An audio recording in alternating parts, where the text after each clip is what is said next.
kita mau beri makan kepada anak-anak yang jelas-jelas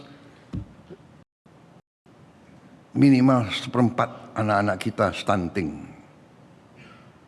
Sebagian besar juga banyak yang tidak makan berangkat sekolah. Kita dituduh pemborosan. Kita dibilang ekonomi mau kolaps. Harga saham akan ambruk. Mata uang akan melemah. Alasannya karena boros.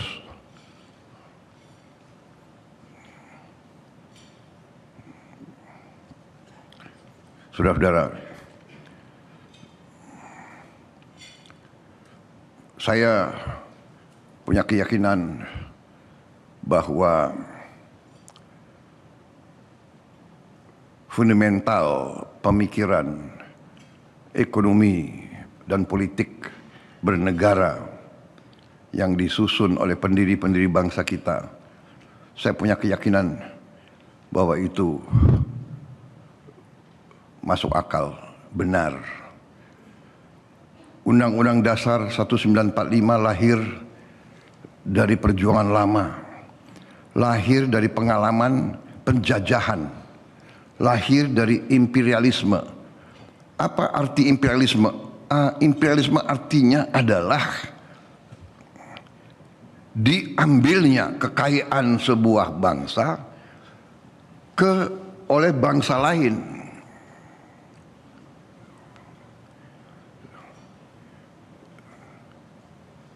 Dan masalah inilah yang membuat kita lemah dan tidak berdaya.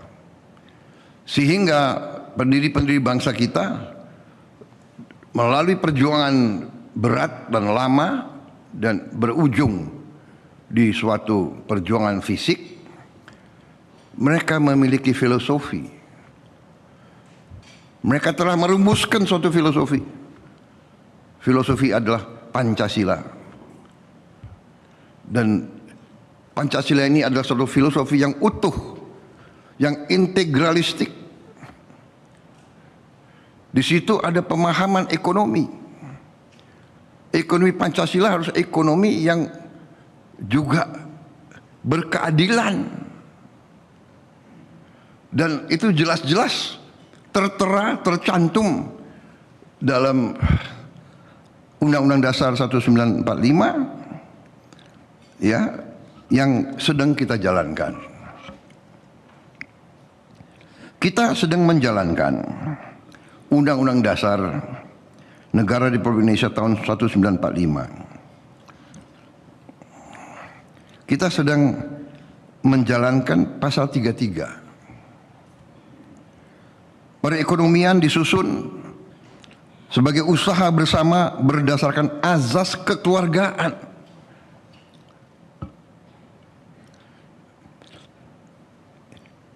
Ini jangan dianggap suatu slogan atau suatu yang indah.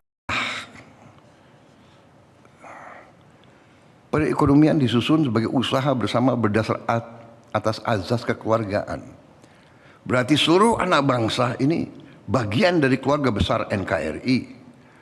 Tidak boleh ada satu elemen, satu pihak yang menindas pihak lain. Tidak boleh ada satu elemen yang memborong kekayaan bangsa sehingga yang lain tidak bisa nikmati. Ini arti daripada ekonomi berdasar atas azas kekeluargaan. Cabang-cabang produksi yang penting bagi negara dan yang menguasai hajat hidup orang banyak dikuasai oleh negara. Jadi ini bukan sesuatu yang perlu ditafsirkan. Bumi, air, dan kekayaan alam yang terkandung di dalamnya harus dipergunakan sebesar-besarnya untuk kemakmuran rakyat. Harus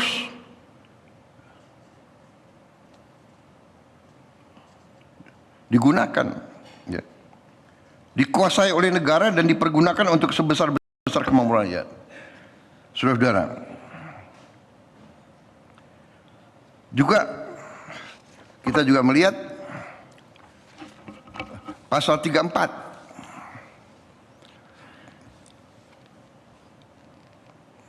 Ini perintah undang-undang, fakir miskin dan anak-anak yang terlantar dipelihara oleh negara.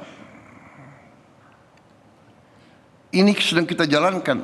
Pasal 3 untuk mengamankan sumber daya ekonomi supaya kita dapat uang.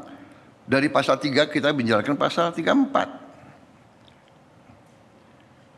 Jadi itulah, kita tidak boleh membiarkan anak-anak orang miskin terus miskin. Kita tidak boleh membiarkan anak-anak tidak ada harapan sekolah. Jelajahi cara baru mendapatkan informasi. Download Metro TV Extend sekarang.